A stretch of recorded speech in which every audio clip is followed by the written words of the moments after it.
안녕하십니까 수험생 여러분. 자, 이번 시간은 우리가 소방기본법 본 수업을 진행하도록 하겠습니다. 자, 우리 소방관계법규는 크게 4개의 법률로 구성되어 있는데요. 소방기본법, 화재예방, 소방시설 설치유지, 안전한 법률, 소방시설 공사법, 그리고 위험물 안전관리법으로 구성되어 있습니다. 그 첫 번째 시간으로 오늘은 우리가 소방기본법 내용에 대해서 공부하도록 하겠습니다. 자, 소방기본법은 다음과 같이 1장부터 9장까지 편제로 되어 있죠. 그래서 1장이 총칙, 2장이 소방장비 및 소방용수시설 등, 3장이 화재 예방과 경계, 4장이 소방활동 등, 5장이 화재조사, 6장이 소방산업의 육성 진흥 및 지원 등, 7장이 한국소방협회, 8장이 보칙, 그 다음에 9장이 벌칙 규정인데요.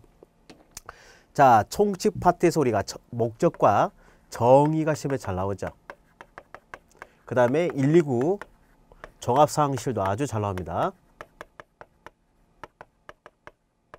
그래서 목적과 정의, 그 다음에 129 종합사항실 등 이렇게 잘 나오죠. 그러면 소방장비 및 소방용수시설, 우리 소방력 기준임이죠. 그래서 소방용수시설, 소화전, 그 다음에 저수조, 급스탑, 이 설치 기준도 잘 암기를 해야 되겠고, 화재 예방과 경계, 그다음에 소방활동, 특히 소방활동과 관련해서 소방활동, 그다음에 소방지원활동, 생활안전활동, 이걸 구별하는 문제가 아주 잘 나옵니다.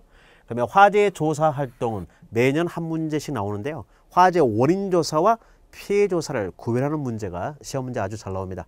자, 6장인 소방산업의 육성 진흥 및 지원은 가끔다가 한 번씩 나올까 말까 하는데요. 별로 중요한 단어는 아니지만 이 주체를 잘 알아야 됩니다. 주체는 우리가 어떤 시책을 마련하고 어떤 각종 사업을 지원하는 것은 국가가 하고, 그 사업을 추진하는 주체는 소방청장이라는 걸 꼭 기억하시면 되겠고, 그러면 한국소방협회도 아주 중요하죠.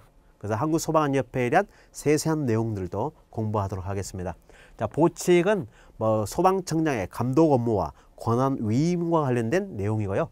특히 이 벌칙 파트가 또 시험 문제 잘 나오죠. 우리가 소방기본법에서 벌칙 규정이 우리 소방관계법령 20문제에서 벌칙 규정 꼭 시험에 한 번 나오는데요. 그 한 문제가 소방기본법 제9장 벌칙에서 시험에 잘 나온다. 특히 5년 이하의 징역과 3천만 원 이하의 벌금에 해당하는 거, 그게 또 잘 나오죠. 그래서 우리 소방 화재 현장에서 화재 진압, 그 다음에 인명구조 구호 활동을 할 때 고의로 위력을 사용해서 방해를 하든가 폭력, 협박을 하면 5년 이하의 징역과 3천만 원의 벌금에 처한다. 그래서 거의 방해라는 단어가 많이 들어가죠. 그래서 벌칙 규정도 공부 좀 해야겠습니다. 그래서 우리 소방기본법 총 1장부터 9장까지 이렇게 편제되어 있는데요. 하나하나씩 세부적으로 공부를 하도록 하겠습니다.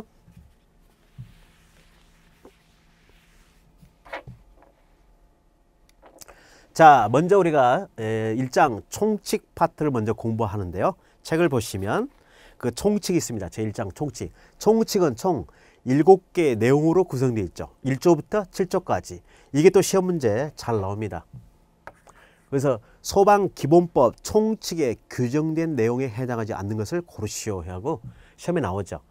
자, 1조가 목적, 2조가 정의, 3조가 소방기관의 설치 등이고요. 그 다음에 4조가 129 종합상실의 설치와 운영, 그 다음에 5조가 소방박물관 등의 설립과 운영, 소방박물관, 소방체험관 설립 운영을 누가 하냐, 그 주체가 시험에 잘 나오고, 그와 관련된 필요한 사항을 행정안전무령 혹은 시도조리로 정하는 거, 그걸 구별을 좀 하셔야 되겠고요. 그러면 소방 업무에 관한 종합계획 수립 시행 누가 하냐, 이것도 잘 구별을 하셔야 되겠고, 그러면 소방의 날 재정과 운영, 이 내용은 거의 시험 문제 7조 내용은 단독 문제로 많이 출제하지는 않습니다. 그러나 이 총칙에 들어있는 내용이다 해서 다음 중 소방기본법상 총칙에 들어가는 내용에 해당하지 않는 것 하면 이 7가지를 머릿속에 기억해야 문제를 풀 수 있죠. 목적, 정의, 소방기관의 설치 등, 129 종합상실 설치 운영, 소방박물관 등의 설립과 운영, 소방 업무에 관한 종합계획 수립 시행, 그 다음에 7조 소방의 날 재정과 운영, 소방력 기준에 관한 내용은 총칙에 들어있는 내용이 아니라 2장 소방장비, 소방용수 시설 등이 들어있는 내용이다. 그래서 이 1조부터 7조까지의 총칙 내용에 제목들도 여러분들이 잘 공부를 하셔야겠습니다. 자, 그렇다면 이제 총칙에서 가장 중요한 또 1조 목적부터 공부를 하도록 하겠습니다.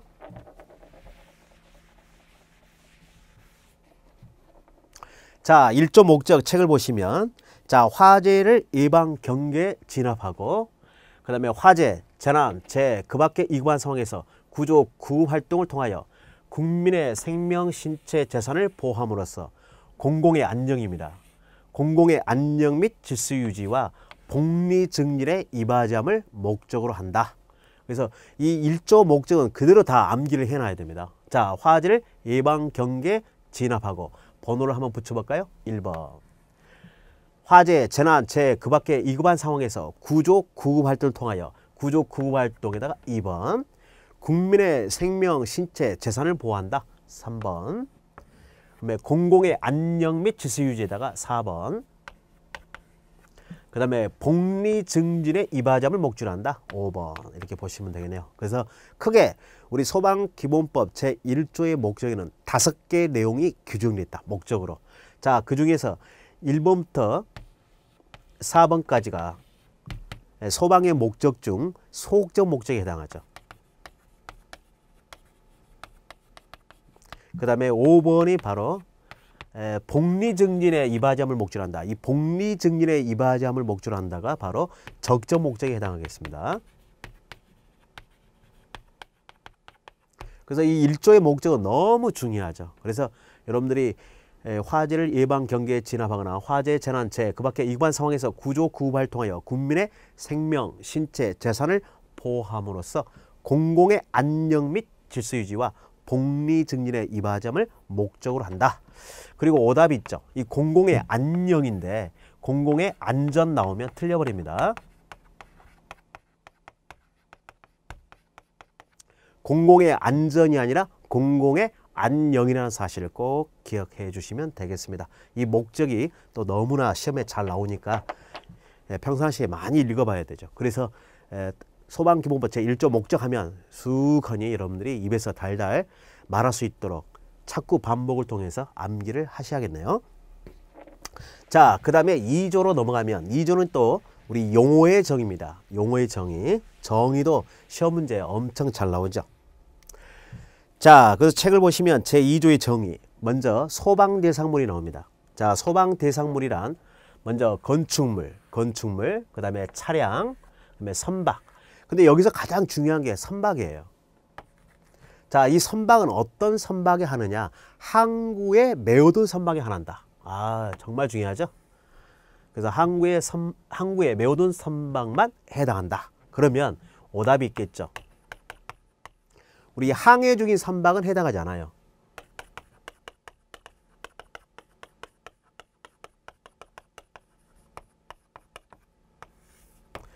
우리가 소방대상물이란 육지, 내륙에 있으면서 불이 붙을 수 있는 대상물을 소방대상물이라는데 이 선박 중에 항해 중인, 바다에서 항해 중인 선박은 우리가 소방대상물이 아니다. 이렇게 기억하시고 항구에 메어둔 선박에 하란다는 거 꼭 기억하시고요. 그 다음에 선박건조 구조물, 그 다음에 산림. 이 산림은 우리가 보통 산에 가면 산림에 나무들이 있죠. 서 있는 나무를 임목이라 합니다. 임목. 그 다음에 대나무 있죠. 죽.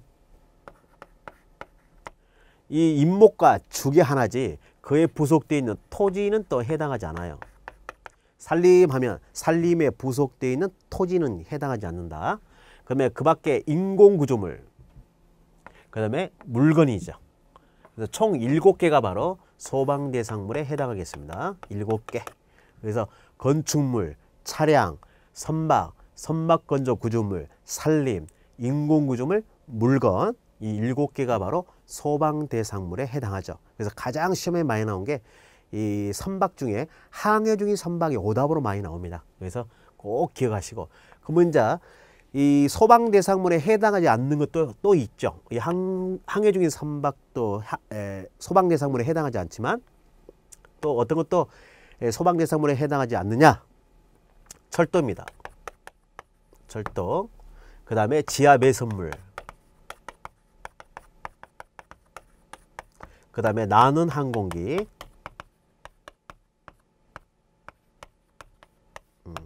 그래서 항해 중인 선박, 철도, 지하 매설물, 나는 항공기는 우리가 소방 대상물에 해당하지 않는다는 사실 꼭 기억하시면 되겠죠. 자, 그리고 하나 또 살짝 깊게 들어가면 우리가 차량이 있어요. 차량이 여기 있죠. 차량. 이 차량에는 우리가 삭도가 또 포함되죠. 삭도. 즉 케이블카입니다. 케이블카. 그래서 사람을 실어서 운반하는 걸 우리가 차량이라 하죠. 그래서 삭도도 차량에 들어간다는 사실로 기억하시면서 공부하시면 되겠네요. 소방 대상물 정말 시험에 잘 나오니까 기억을 좀 하시고 7개. 그 다음에 관계 지역이 있습니다. 자, 이 관계 지역은 소방 대상물이 있는 장소, 그래서 7개 소방 대상물이 있는 장소 및 그 이웃 지역으로서 화재 예방, 경계, 진압, 구조, 구급 등의 활동이 필요한 지역을 우리가 관계 지역이라 하죠. 그래서 관계 지역이란 소방 대상물이 있는 지역, 그 이웃 지역으로서 화재 예방, 경계, 진압, 구조, 구급 활동에 필요한 지역을 우리가 관계 지역이라 한다. 이 관계 지역도 가끔다가 시험 문제 자주 나옵니다. 가끔 자주 출제되니까 이 정의를 잘 암기를 하셔야죠. 자, 그리고 우리가 관계인이라 하면 소방 대상물의 관계인이라 하면 소유자, 그 다음에 관리자, 점유자를 우리가 관계인이라 합니다. 소방 대상물이 있죠. 그래서 7개 소방 대상물의 소유자, 관리자, 점유자를 우리가 관계인이라 한다. 이렇게 기억하시면 되겠습니다. 자, 그 다음에 이제 우리가 소방본부장이 있죠. 자, 우리 소방본부장이 있습니다. 자, 소방본부장이란 특별시, 광역시, 특별자치시, 도 또는 우리가 특별자치도, 이하 시도라 하죠. 이 시도에서 화재를 예방, 경계, 진압, 이 조사도 배표를 딱 해놔요. 소방본부장도 조사를 하죠. 그래서 구조, 구급 등의 업무를 담당하는 기관의 장이다, 부서의 장이다? 부서의 장이라는 거죠. 부서. 이 기관의 장 하면 틀려버립니다.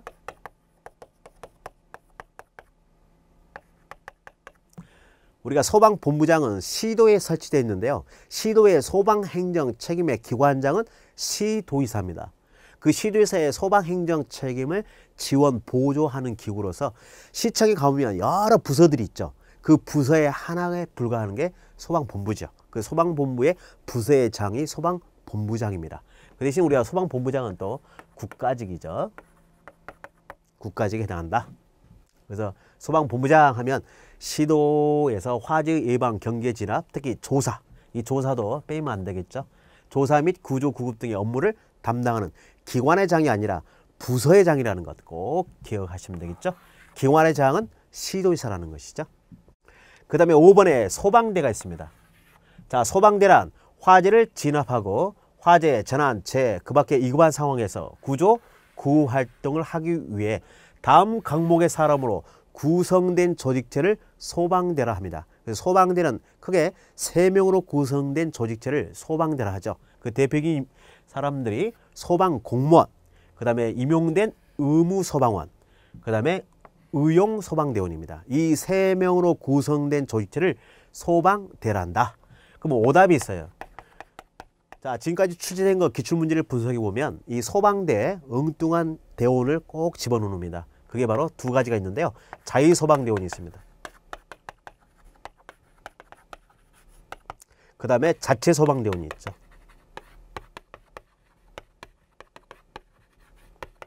자, 자의소방대원과 자체소방대원인데요. 이 자의소방대는 화재 예방, 소방시설 설치, 유지, 안전한 법률에서 우리 소방안전관리자가 이제 구성해서 운영하는 거죠. 자의소방대는 우리가 소방대에 해당하지 않는다. 자체소방대는 이연물 안전관리법에서 제4류 이연물 중 지정수량이 3,000배 이상인 제조소와 일반 취급소에 자체소방대원을 설치하는데요. 이 자체소방대 구성 인원을 우리가 자체소방대원이라 하는데, 이 자의소방대원과 자체소방대원은 소방대에 해당하지 않는다는 사실 꼭 기억하시면 되겠죠. 그래서 소방대 하면 소방공무원, 임용된 의무소방원, 그 다음에 의용소방대원 3명이라는 사실을 꼭 기억하시면 되겠습니다. 그래서 이런 정의가 시험 문제에 아주 잘 나오죠. 특히 소방대 정말 시험에 잘 나옵니다. 자, 그 다음에 이제 우리가 6번째 정의에서 이 소방대장이 있어요. 소방대장. 자, 소방대장은 어떤 계급, 소방 공무원의 계급 체계가 아니라 이 화재 현장에서 소방대를 지휘하는 사람을 우리가 소방대장이라 하죠. 그래서 소방대장은 누가 될 수 있냐? 소방본부장 또는 소방서장 등이죠. 등. 그래서 소방청장이 직접 소방대를 편성해서 지휘하면 소방청장도 바로 소방대장이 될 수 있어요. 그 다음에 지역의 동네 조그만 화재로 인해서 119 아닌 센터장이 직접 가서 지휘하면 또 119 아닌 센터장도 바로 소방대장이 될 수 있죠. 뭐 진압대장 다 이런 분들이 소방대장이 될 수 있다. 즉 소방본부장, 소방서장 등 화재, 재난, 재해 그 밖에 위급한 상황이 발생한 현장에서 소방대를 지휘하는 사람이다. 소방대를 지휘하는 사람을 소방대장이라 합니다. 근데 오답을 하나 딱 써놓을까요? 이 소방본부장, 소방서장, 방화서장이 딱 들어가면 방화서장은 없어요. 이게 한번 우리 시험에 중앙통합 문제에 한번 출제된 적이 있습니다. 방화서장은 들어가지 않는다. 방화서장은 소방대장에 들어가지 않는다는 거. 소방본부장, 소방서장 등입니다. 꼭 기억을 하시면 되겠죠. 자, 그래서 우리가 2조의 정의, 소방대상물, 관계지역, 그 다음에 관계인, 소방본부장, 소방대, 소방대장 총 6가지 정의를 공부했었죠. 이 정의를 잘 숙지를 하셔야겠습니다. 자, 그 다음에 책을 넘기시면 이제 3조에 소방기관의 설치 등이 있습니다. 소방기관 설치. 자, 시도의 화재 예방, 경계 진압 및 조사. 그 다음에 소방안전교육 홍보와 화재, 재난재해, 그 밖에 위급한 상황에서 구조, 구급 등의 업무, 즉 소방 업무죠. 소방 업무를 수행하는 소방기관의 설치에 관하여 필요한 사항은 다 뭘로 정한다? 대통령령으로 정한다. 이 대통령으로 정한다는 사항을 꼭 밑줄 쳐서 암기를 해야 됩니다. 그래서 소방기관의 설치 등에 관한 필요한 사항은 대통령령으로 정한다. 그래서 기대, 기관대. 제가 여러분 내년에 다 합격하기를 기대합니다. 기관대, 기대 이렇게 오시면 돼요. 그래서 소방기관의 설치, 대통령령으로 정한다는 사실을 기억하시면 되겠다. 자, 그럼 우리가 소방 업무를 수행하는 소방본부장, 서장은 그 소재지를 관할하는 특별시장, 광역시장, 특별자치시장, 도지사 또는 특별자치도지사 이하 시도지사죠. 그래서 우리 소방 업무를 수행하는 소방본부장과 서장은 누구의 지휘감독을 받느냐? 시도지사의 지휘감독을 받는다는 거죠. 꼭 기억해야 됩니다. 우리 소방본부장, 서장은 관할 시도지사의 지휘감독을 받는다는 사실을 꼭 기억해 주시면 되겠죠. 그리고 소방기관 설치 등에 관하여 필요한 사항은 대통령령으로 정하는 것, 그것도 꼭 머릿속에 기억하시고. 자, 제4조 119 종합상황실 설치가 있습니다. 자, 우리 119 종합상황실 설치 운영과 관련해서 이 119 종합상황실 설치 운영권자는 누구냐? 3명입니다. 소방청장, 소방본부장, 소방서장은 화재, 재난, 재해 그 밖에 구조, 구급 활동이 필요한 상황이 발생했을 때 신속한 소방활동, 즉 소방 업무를 위한 모든 활동이죠. 소방 업무를 위한 정보의 수집, 분석, 판단, 전파. 그래서 이 번호를 한번 붙여볼까요? 정보의 수집, 분석, 판단과 전파 1번, 상황관리 2번, 그 다음에 현장 지휘 3번, 그 다음에 조정 통제에다가 4번. 그래서 우리 소방청장, 소방본부장, 소방서장은 소방 업무를 위한 정보의 수집, 분석과 판단, 전파, 그 다음에 상황관리, 그 다음에 현장 지휘, 조정, 통제 등의 업무를 수행하기 위하여 119 종합상황실을 설치 운영해야 한다. 그래서 119 종합상황실 설치 운영권자는 3명이다. 소방청장, 소방본부장, 소방서장이다. 그러면 119 종합상황실은 어디다 설치하냐? 설치 기관이 있겠죠. 소방청장은 소방청에 설치하고 소방본부장은 소방본부에 소방서장은 소방서에 119 종합상황실을 설치 운영해야겠죠. 자, 1항에 따른 119 종합상황실 설치 운영에 필요한 사항은 다 뭘로 정한다? 행정안전부령으로 정한다. 이걸 대통령령으로 정한다 하면 틀려버립니다. 그래서 앞으로 여러분들이 이제 시험이 몇 개월 안 나오면 한 1, 2개월 나오면 지금까지 공부한 거 다 종합정리를 해야죠. 그래서 종합정리해, 종합상황실 설치해, 종합상황실 설치해, 행정안전부령 꼭 기억해야죠. 종합정리를 해야죠. 종합 나오면 행정안전부령이다. 꼭 기억을 하시면 되겠다. 그래서 이걸 대통령령으로 고쳐서 나오면 틀린 지문이 되겠습니다.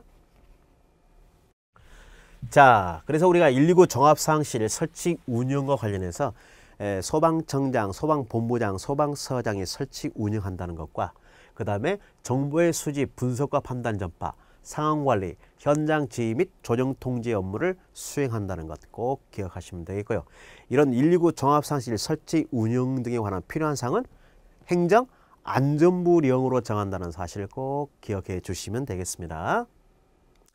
자, 그렇다면 우리가 119 종합상황실 설치 운영을 어떻게 할 것인가, 그 필요한 사항, 구체적인 내용은 행정안전부령인 우리가 시행규칙에 다 있죠. 시행규칙에. 그 시행규칙 제2조에 종합상황실 설치 운영과 관련해서 자, 소방기본법 제4조 2항 규정 2항 종합상황실은 소방청, 그 다음에 소방본부, 그 다음에 소방서에 각각 설치 운영해야 된다. 그래서 우리 119 종합상황실 설치 운영기관은 소방청, 소방본부, 소방서에 각각 설치 운영한다는 것. 자, 소방청장, 소방본부장, 소방서장은 신속한 소방활동을 위한 정보를 수집 전파하기 위하여 종합상황실에, 자, 여기가 중요하죠. 또 소방력 기준에 관한 규칙, 이걸 네모 박스로 딱 해놓으시면 되겠죠. 소방력 기준에 관한 규칙에 의한 전산통신요원을 배치하고, 그래서 전산통신요원 배치 나오면 소방력 기준에 관한 규칙에 의한다는 것. 그 다음에 유무선 통신체계를 갖춰야죠. 이때는 소방청장이 정하는 유무선 통신체계를 갖춰야 된다는 것. 그래서 이 소방력 기준에 관한 규칙, 가로를 쳐가지고 기업번, 그 다음에 유무선 통신체계를 갖춰야 된다. 누가 정하는? 소방청장이 정하는 유무선 통신체계를 갖춰라. 그래서 소방력 기준에 관한 규칙, 가로를 쳐가지고 이제 어떤 알맞게 들어갈 내용으로 옳은 것을 골라라 하면 이 소방기본법이 아니라 이걸 소방기본법으로 딱 지문에 나오면 틀린 지문이 되겠습니다. 그래서 우리가 119 종합상황실에 전산통신요원은 무슨 기준에 따라 배치한다? 소방력 기준에 관한 규칙에 의해서 배치하고요. 유무선 통신체계는 누가 정한다? 소방청장이 정한다는 것 꼭 기억하시면 되겠네요. 자, 그래서 유무선 통신체계를 갖춰야 되고요. 그 다음에 종합상황실은 24시간 운영체제를 또 유지해야죠. 24시간 운영체제를 유지해라. 24시간. 자, 그렇다면 우리가 소방청의 119 종합상황실, 그 다음에 시도 소방본부의 119 종합상황실, 소방서의 119 종합상황실, 거기에 실장이 있겠죠. 이 종합상황실의 실장의 업무가 있습니다. 그 업무도 여러분들이 세세하게 구별해서 암기를 하셔야죠. 자, 종합상황실의 실장은, 자, 종합상황실 실장은 누가 되냐? 종합상황실에 근무하는 자 중 최고 직위에 있는 자, 최고 직위에 있는 자가 2인 이상인 경우는 선임자가 바로 종합상황실 실장이 되는 겁니다. 그래서 종합상황실에 근무한 자 중 최고 직위에 있는 자가 종합상황실 실장이 되고, 그 직위가 같으면 선임자가 바로 종합상황실 실장이 되겠죠. 자, 이 종합상황실 실장은 다음 업무를 행하고 그에 관한 내용을 기록 관리를 해야 되는데요. 다음 업무가 있습니다. 종합상황실 업무. 우리 책에 119 종합상황실 업무가 있죠. 종합상황실 실장의 업무. 2번에 종합상황실 실장의 업무. 먼저 화재, 재난, 그 밖에 구조, 구급이 필요한 상황, 일명 재난 상황이죠. 재난 상황 발생의 신고 접수. 자, 신고 접수에다 밑줄을 한번 딱 해놓습니다. 신고 접수. 자, 그리고 2번에 보시면 접수된 재난 상황을 검토하여 가까운 소방서에 인력 장비의 동원을 요청하는 사고 수습이 있죠. 그래서 사고 수습에다가 밑줄 딱 해놓으시면 되겠네요. 그 다음에 세 번째, 이 하급 소방기관입니다. 이 하급 소방기관에 대한 출동 지령이죠. 하급 소방기관에 대한 출동 지령인데, 이게 이제 오답을 한번 시험에 나온 적이 있는데요. 이 하급, 우리가 그 명령 체계를 보면 같은 레벨이나 같은 급이나 위는 이제 요청을 하는 것이고, 아래 하급 기관에는 이제 출동 지령, 명령을 내리는 것이죠. 그런데 오답, 상급,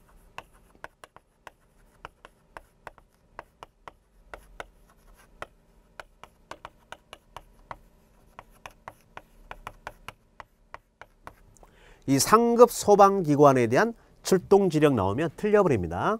그래서 출동 지령하면 명령이죠. 이 명령은 상급기관에 명령을 할 수 없는 거죠. 하급기관이 어떻게 상급기관에 명령을 내릴 수 있겠습니까? 이걸 보고체계, 명령체계를 기본 상식선에서 알 수 있냐 없냐, 그 문제가 한번 출제된 적이 있다. 그래서 상급 소방기관에 대한 출동 지령이 아니라 하급 소방기관에 대한 출동 지령이고, 동급 이상의 소방기관, 유관기관에 대한 지원을 요청하는 거죠. 그래서 같은 레벨의 동급기관이나 그 윗급은 요청을 하고, 아래는 이제 아래급은 이제 출동 지령, 명령을 내리면 되겠죠. 근데 이 하급을 상급 소방기관에 대한 출동 지령 나오면 틀린다. 그래서 3번을 아주 주의 있게 보시면 되겠고요. 그 다음에 재난 상황의 전파 및 보고, 재난 상황이 발생한 현장에 대한 지휘 및 피해 현황 파악, 재난 상황 수습에 필요한 정보 수집 제공. 그래서 이 6가지 내용을 우리가 119 종합상황 실장이 하는 업무다. 그래서 이 6가지 업무도 잘 틈틈이 잘 익숙하게 여러분들이 잘 반복해서 학습을 해놔야겠습니다. 특히 하급 소방기관에 대한 출동 지령이지 상급 소방기관에 대한 출동 지령이 아니라는 것 꼭 기억하시면 되겠고요. 자, 이 항을 보시면 종합상황 시 실장은 다음 각호의 일에 해당하는 상황이 발생할 때는 그 사실을 지체 없이 서식에 의하여 서면, 모사 전송, 컴퓨터 통신 등으로, 소방서의 종합상실은 소방본부의 종합상실에, 소방본부의 종합상실은 소방청의 종합상실에 각각의 보고를 해야죠. 그래서 보고체계는 하급 소방기관이 상급기관에 있는 종합상실에 빨리빨리 직접 보고 긴급보고를 다 해줘야 됩니다. 그래서 소방서에서 소방본부로, 소방본부에서 소방청으로 긴급보고를 해야겠죠, 당연히. 자, 그러면 이 긴급보고를 해야 할 하급 소방기관이 상급 소방기관으로 긴급보고를 해야 할 화재와 재난 상황이 있어요. 그 화재와 재난 상황을 하나하나씩 공부하는데요. 이게 너무너무 중요합니다. 이 화재가. 긴급보고를 할 화재. 매년 시험에 나오는 것이 다음과 같습니다. 갑은 사망자가 5명 이상 발생. 그다음에 사상자가 10인 이상 발생. 그 다음에 이재민이 100명 이상이 발생한 화재. 이재민 100명입니다. 그러면 재산 폐기 50억 이상이죠. 그래서 가와 나, 다. 이 세 개의 가나다가 시험 문제 엄청 많이 잘 나오죠. 그래서 사망자는 5명 이상, 사상자는 10명 이상, 이재민은 100명 이상, 재산 폐익은 50억 이상이죠. 그래서 이재민이 뭐 50명 이상, 50인 이상 하면 틀려버리고요. 재산 폐익 뭐 10억 원 이상, 뭐 20억 원 이상 나오면 틀립니다. 50억이죠. 50억. 이재민은 100명 이상, 사망자는 5명 이상, 사상자는 10명 이상이 발생한 화재. 이 가, 나, 다. 너무너무 중요한 시험 문제다. 그래서 매년 시험 문제 잘 나옵니다. 긴급보고사항. 그래서 소방서에 있는 119 종합상황실장이 소방본부에 있는 119 종합상황실에, 그 다음에 소방본부의 119 종합상황실은 바로 소방청의 119 종합상황실에 빨리 긴급보고를 해야 할 화재다. 그래서 사망 5명, 사상자 10명, 이재민 100명 이상, 재산 폐기 50억 이상, 이 숫자를 잘 기억을 하셔야 됩니다. 그 다음에 관공서, 학교, 정부 및 도전공장, 문화재, 지하철, 지하구 화재. 그래서 우리 각종 여러분들이 다녔던 학교, 그 다음에 각종 시청 건물, 그 다음에 문화재, 우리 남대문, 숭례문이 화재가 발생했었죠. 그 숭례문 화재가 발생해도 빨리 긴급보고를 해야 되고, 지하철, 옛날에 대구 지하철 화재가 사건이 발생했었죠. 그 대구 지하철 화재가 발생하면 반드시 하급 소방 하급 소방기관에 있는 119 종합상황실은 상급 소방기관에 있는 119 종합상황실장인데 긴급 보고를 해야 할 화재들이다. 이렇게 생각하시면 되겠습니다. 자, 그 다음에 이제 관광 호텔이 있어요. 자, 관광 호텔. 그러면 층수가 11층 이상인 건축물이죠. 11층 이상 건축물. 그 다음에 지하상가, 시장, 백화점. 그 다음에 이연물 안전관리법 제2조 2항이 규정한 지정수량이 3,000배 이상의 이연물의 제조소, 저장소, 취급소. 그래서 이연물 지정수량이 3,000배 이상을 취급하는 제조소, 저장소, 취급소. 그 다음에 층수가 5층 이상이거나 객실이 30실 이상인 숙박시설. 그래서 우리가 숙박시설 하면 층수가 5층 이상, 그 다음에 객실은 30개 이상이죠. 그러면 층수가 5층 이상이거나 병상이 30개 이상인 우리가 병원들입니다. 종합병원, 정신병원, 한방병원, 요양소, 요양병원이죠. 요양병원, 요양소 이런 곳들입니다.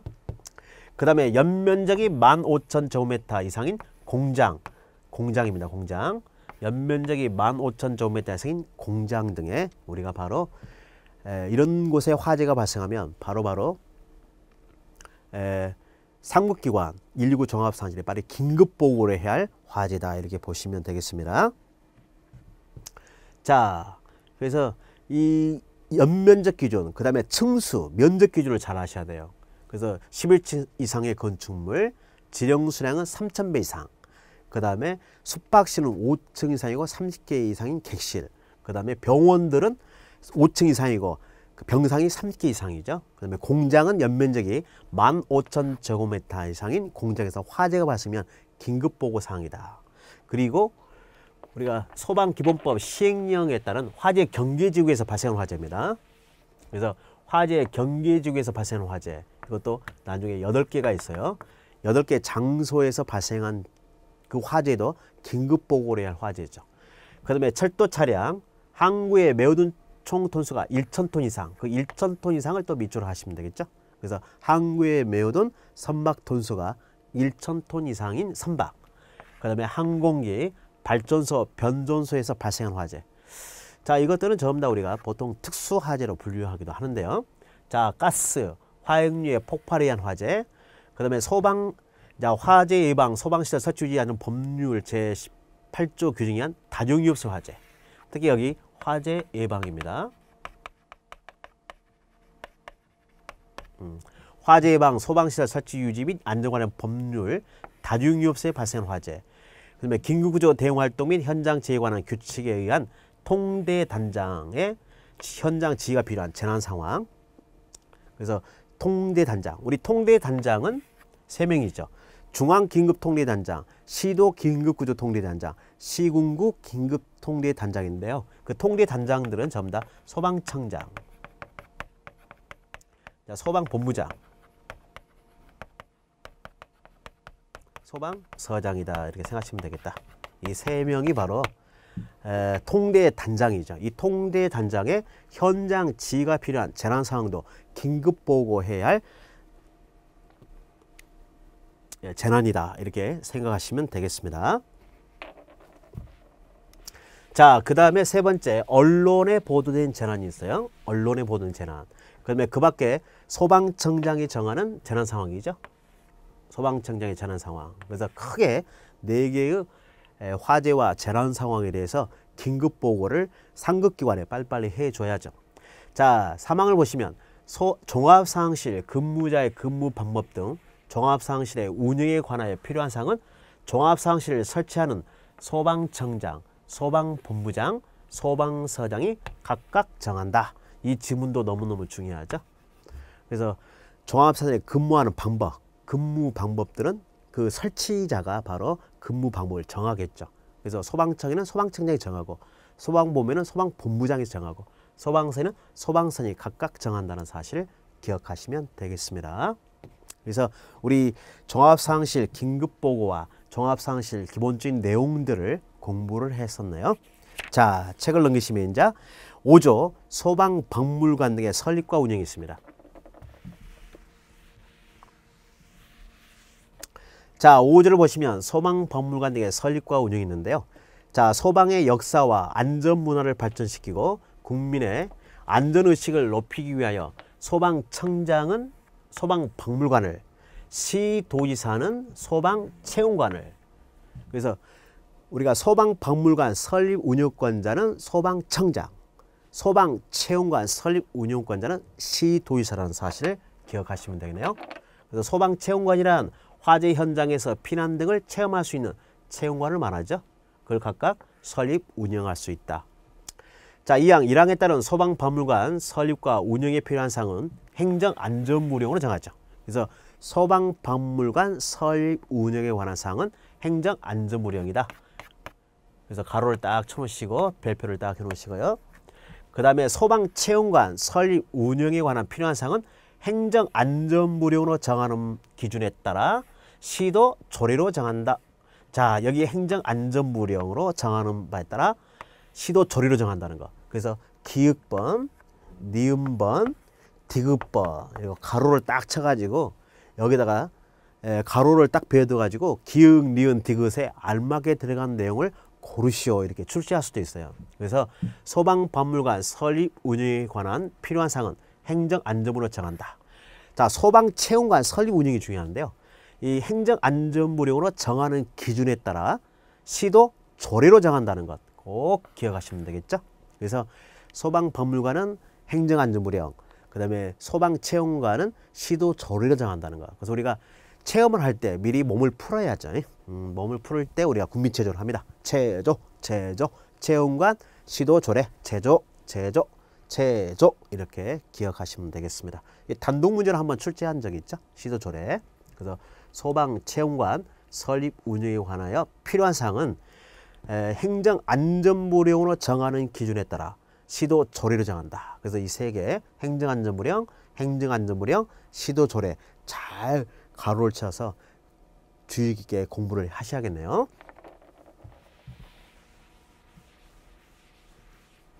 자, 그러면 우리가 이 소방체험관, 그 다음에 소방박물관 설립을 할 때 특히 소방박물관 설립과 관련해 필요한 사항은 다 행정안전무령으로 정하는데요. 그 시행규칙을 보면 소방박물관 설립과 운영이 있습니다.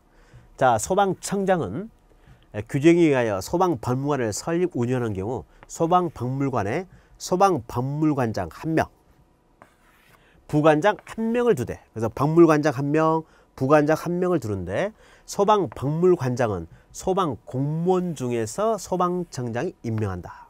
아, 이 지문도 너무 중요하네요. 소방박물관장은 일반인은 할 수 없죠. 소방공무원 중에서 바로 소방청장이 임명한다는 거. 그럼 부관장은 일반인도 가능하다 이거죠. 예? 그래서 박물관장만 소방공무원 중에서 소방청장이 임명한다는 사실을 기억하시면 되겠네요. 자, 우리 박물관은 어떤 그 소방장비나 기록, 문헌들, 유물들을 이렇게 전시하는 개념입니다. 그래서 국내의 소방의 역사, 소방공무원의 복장, 소방장비 등의 변처 및 발전에 관한 자료를 수집, 보관, 전시하는 개념이 바로 소방박물관이죠. 그래서 전시의 개념이 바로 박물관, 체험하는 곳이 체험관이다 이렇게 보시면 되겠습니다. 자, 소방박물관에는 그 운영에 관한 중요사항을 심의하기 위하여 7인 이내 위원으로 구성된 운영회를 둔다. 그래서 소방박물관 운영하기 위해서 운영회를 두는데 그 위원은 7명이라는 거. 이거 9명 혹은 5명 이렇게 나오면 틀려버립니다. 그래서 7명 이내의 위원으로 구성한다는 것. 7인이라는 것 꼭 기억하시고 1항의 규정에 설립된 소방박물관의 관장 업무, 조직, 그 다음에 관광 업무, 그 다음에 조직, 운영위원회 구성 등에 필요한 사항은 또 소방청장이 정한다는 것. 그래서 설립된 소방박물관의 관광 업무, 조직, 운영위원회 구성 등에 관하여 필요한 사항은 소방청장이 정한다. 그래서 법률에서는 소방박물관 설립 운영에 관한 필요한 사항은 행정안전무령으로 정하고 이 소방박물관의 세세한 운영과 관련해서는 소방청장이 또 별도로 정해야겠죠. 자, 이런 것들도 잘 구별해서 암기하시면 되겠습니다. 그래서 책을 보시면 그 소방박물관 등의 설립 운영 5조, 설립 목적, 소방박물관, 소방체험관 잘 정리를 했습니다. 그래서 그걸 잘 기억을 하시면 되겠죠. 자, 그 다음에 이제 우리가 6조 소방 업무에 관한 종합계획 수립 시행 등을 공부를 해야겠습니다. 자, 6조 소방 업무에 관한 종합계획 수립 시행. 이 조항도 정말 시험에 잘 나온 편입니다. 그래서 이 소방 업무의 종합계획 수립도 잘 숙지를 잘 하셔야 되는데, 이 소방 업무의 종합계획은 누가 수립하느냐? 소방청장이 수립한다. 자, 소방청장은 화재, 재난, 재해, 그 밖에 위급한 상황으로부터 국민의 생명, 신체, 재산을 보호하기 위하여 소방 업무에 관한 종합계획을 몇 년마다 수립 시행한다? 5년마다 수립 시행한다. 자, 우리들의 약속. 우리 소방관계법령에서 종합계획, 기본계획 나오면 전부 다 5년마다 수립 시행하고요. 시행계획이나 세부 시행계획 물어보면 이거 매년 수립합니다. 그래서 기본계획, 종합계획 나오면 몇 년마다 수립한다? 5년마다 수립한다는 걸 꼭 기억하시고요. 이에 필요한 재원을 확보하도록 노력한다. 그래서 소방 업무에 관한 종합계획 수립권자 소방청장 몇 년마다 수립한다? 5년마다 수립한다는 사실을 기억하시면 되겠죠. 자, 그러면 이 소방 업무에 관한 종합계획에는 어떤 내용들이 규정되어 있는가? 그 종합계획에 대한 내용도 잘 세세하게 살펴봐야겠습니다. 자, 종합계획에는 다음 각호의 사항이 포함되어야 된다. 소방 서비스의 질 향상을 위한 정책의 기본 방향. 항상 정책의 기본 방향이겠죠. 그러면 소방 업무에 필요한 체계 구축, 소방기술의 연구개발 보급, 소방기술의 연구개발 보급, 소방 업무에 필요한 장비의 구비, 소방 전문 인력 양성. 이 4번도 아주 중요하죠. 그래서 옆에다가 또 이것도 한번 시험에 나온 적이 있는데요. 소방 전문 인력의 복리 증진에 관한 사항 하면 틀려버립니다.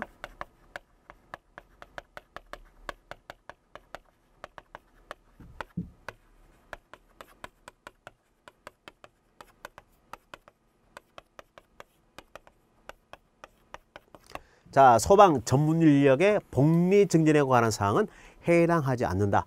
전문 인력 양성이죠. 그러면 소방 업무에 필요한 기반 조성, 소방 업무의 교육, 홍보인데요. 이 홍보가 또 중요합니다. 홍보에다 배표를 딱 하시고, 이 소방 자동차 우선 통행에 관한 홍보를 포함하죠. 그래서 우리가 소방 업무에 관한 교육 홍보인데, 이 홍보에는 소방 자동차 우선 통행 등에 관한 홍보를 포함한다는 거. 이거 제한다 하면 틀려버려요. 그래서 우리가 소방 업무에 관한 교육 홍보에서 소방 자동차 우선 통행에 관한 홍보를 포함한다, 제한다? 포함한다. 꼭 기억하시고, 그 밖에 소방 업무의 효율적 수행을 위하여 필요한 사항으로서 무슨 용어로 정하는 거? 대통령으로 정하는 사항들이다. 이렇게 기억하시면 되겠습니다.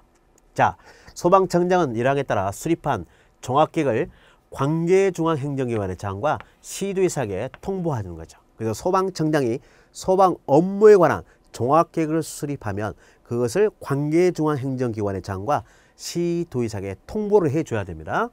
자, 시도의사는, 통보받은 시도의사는 관할지역의 특성을 고려하여 종합계획의 시행에 필요한 세부계획, 이 세부계획을 또 수립 시행해야겠죠. 그래서 세부 시행계획을 매년 수립하는 거죠, 시도의사가. 그래서 종합계획은 소방청장이 수립하고 세부 계획은 시도의사가 수립해서 매년마다 세부 시행계획을 수립해서 소방청장에게 제출해야 하며 세부 계획에 따른 소방 업무를 성실히 또 수행해야 됩니다. 그래서 기본계획, 소방 업무에 관한 기본계획은 소방청장이 5년마다 수립한다. 그래서 수립한 기본계획을 소방청장은 관계중앙행정기관의 장과 시도의사에게 통보를 해주고, 통보를 받은 시도의사는 매년 세부계획을 수립 시행해서 그 결과를 우리가 소방청장에 제출을 좀 해줘야겠죠. 자, 소방청장은 소방 업무의 체계적 수행을 위하여 필요한 경우 사항에 따라 시도의사가 제출한 세부계획의 보완 또는 수정을 또 요청할 수 있다는 거죠, 소방청장이. 그 밖에 종합계획, 세부계획의 수립 시행에 필요한 사항은 다 뭘로 정한다? 대통령령으로 정한다. 자, 이거 6번도 발표를 딱 해놔야죠. 그래서 우리가 종합계획, 그 다음에 세부계획의 수립 시행에 관한 필요한 사항은 다 대통령이다. 그래서 어떤 계획이 나오면 계획과 관련된 사항은 다 대통령으로 정합니다. 대통령령으로 정한다는 사실도 기억하시면 되겠죠. 이걸 또 행정안전부령으로 고쳐서 나오면 틀려버려요.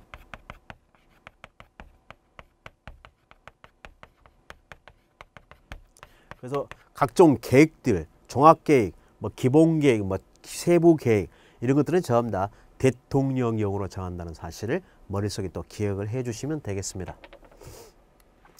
자, 그러면 소방 업무에 관한 종합계획을 수립 시행할 때 대통령령으로 정한다고 했죠. 그 시행령에 구체인 내용들이 나오는데요. 소방 업무에 관한 종합계획 및 세부계획의 수립 시행, 소방청장은 소방기본법 제6조 1항에 따른 소방 업무에 관한 종합계획을 관계중앙행정기관과 협의를 거쳐 계획 시행 전년도 10월 30일까지 수립하여야 한다. 그래서 2018년도에 우리가 소방 업무에 관한 종합계획은 2017년 10월 30일까지 수립을 해놔야죠.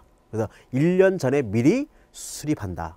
그래서 전년도 10월 31일까지 소방 업무에 관한 종합계획을 소방청장이 수립을 해야 된다는 것 꼭 기억하시고, 그 다음에 이 항을 보시면 대통령으로 정하는 사항 있죠.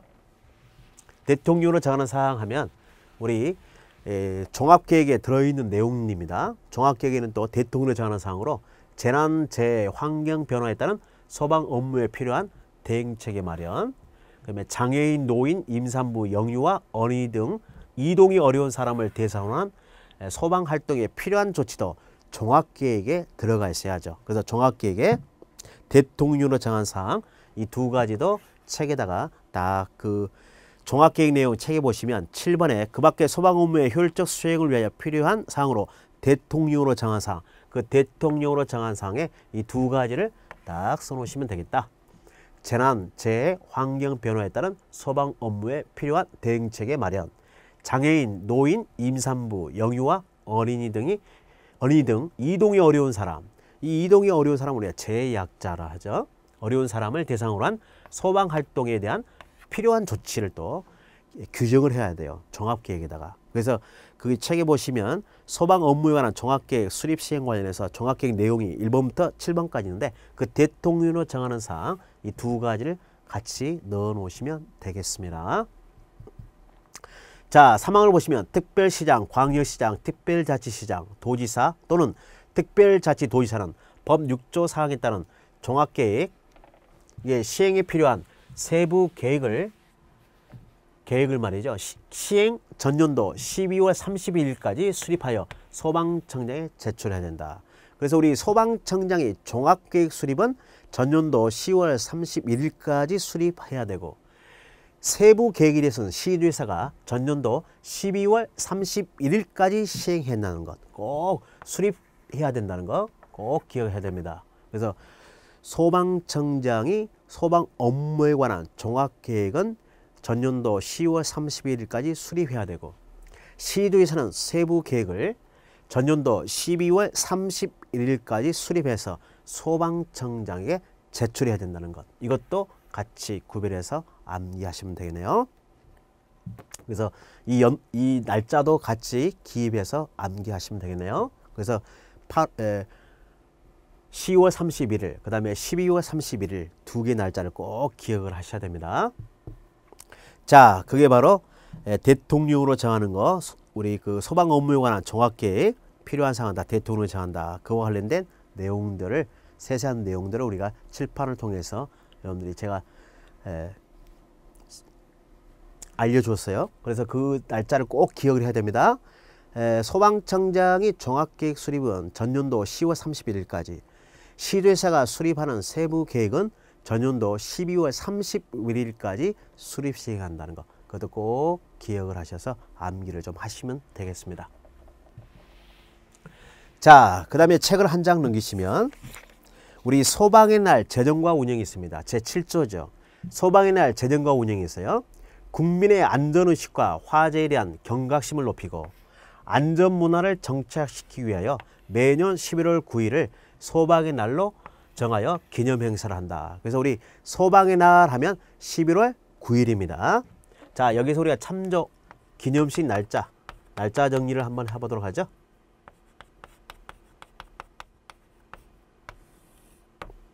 자, 우리 날짜 하면 국민 안전의 날이 있습니다.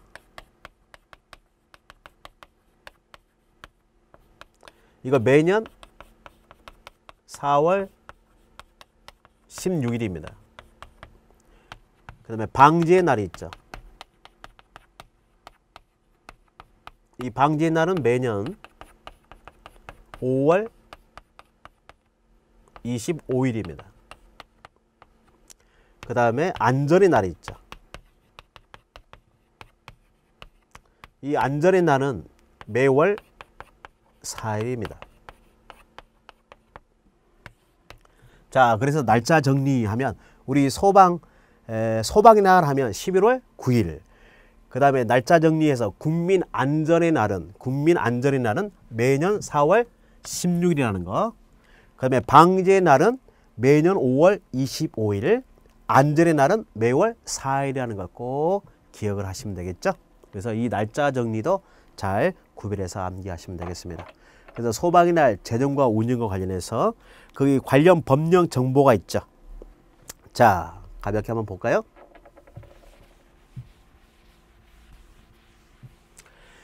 자, 소방의 날 행사를 또 해야죠. 그래서 우리 소방 공무원들 또 큰 공이 있는 공로가 있는 소방 공무원들 또 기념 행사 하면서 포상도 해주고 승인도 시켜줘야 되는데 그 소방의 날 행사에 관하여 필요한 사항은 소방청장, 시도의사가 따로 정하여 시행할 수 있습니다.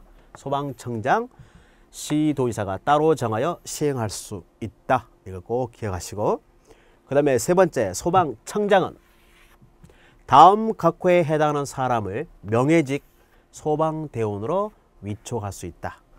특히 두 가지죠. 의사상자입니다. 의사상자. 그래서 타인의 생명을 구하다가 다친 분들이 있겠죠. 사망한 사람도 있고 다친 부상을 입은 사람도 있어요. 그 사람들을 우리가 명예직 소방대원으로 위촉할 수 있다. 누가? 소방청장이. 그러면 소방행정 발전에 공로가 있다고 인정되는 사람이죠. 그래서 소방행정 발전에 공로가 있다고 인정되는 사람. 그래서 보통 우리 소방행정 발전에 공로가 있다고 인정된 사람 명예직 우리 소방대원으로 위촉할 수 있는데 보통 그 연예인들이 많이 하죠. 우리가 소방과 관련된 드라마나 영화를 찍어가지고 소방에 큰 홍보를 했던 그런 연예인들에게 우리 소방청장이 바로 명예직 소방대원으로 또 위촉할 수 있죠. 우리 대표적으로 뭐 한지민, 그 다음에 정우성 명예직 소방대원으로 또 위촉할 수 있어요. 네, 그렇게 보시면 되겠다. 큰 영화를 찍으면 옛날에 고수하면 뭐 반창고에서 그 고수도 소방대원으로 명예직 소방대원으로 또 위촉할 수도 있죠. 누가 위촉한다? 소방청장이 위촉할 수 있다. 이렇게 생각하시면 되겠습니다. 그래서 우리 1조부터 7조까지 소방기본법 총칙에 대한 내용을 공부했습니다. 그래서 책을 통해서 여러분들이 잘 습득하시고 뒤에 이제 부록을 보시면 원문이 있어요. 그 원문에 있는 내용도 같이 참조하시면서 공부를 하시면 되겠습니다. 그래서 이번 시간은 우리가 소방기본법 총칙 1조 목적부터 7조 소방의 날 제정과 운영까지 제7조까지 공부를 했습니다. 다음 시간은 제2장 소방장비 및 소방용수 시설 등에 관한 내용으로 공부를 하도록 하죠. 자, 이번 시간 너무 감사합니다. 수고하셨습니다.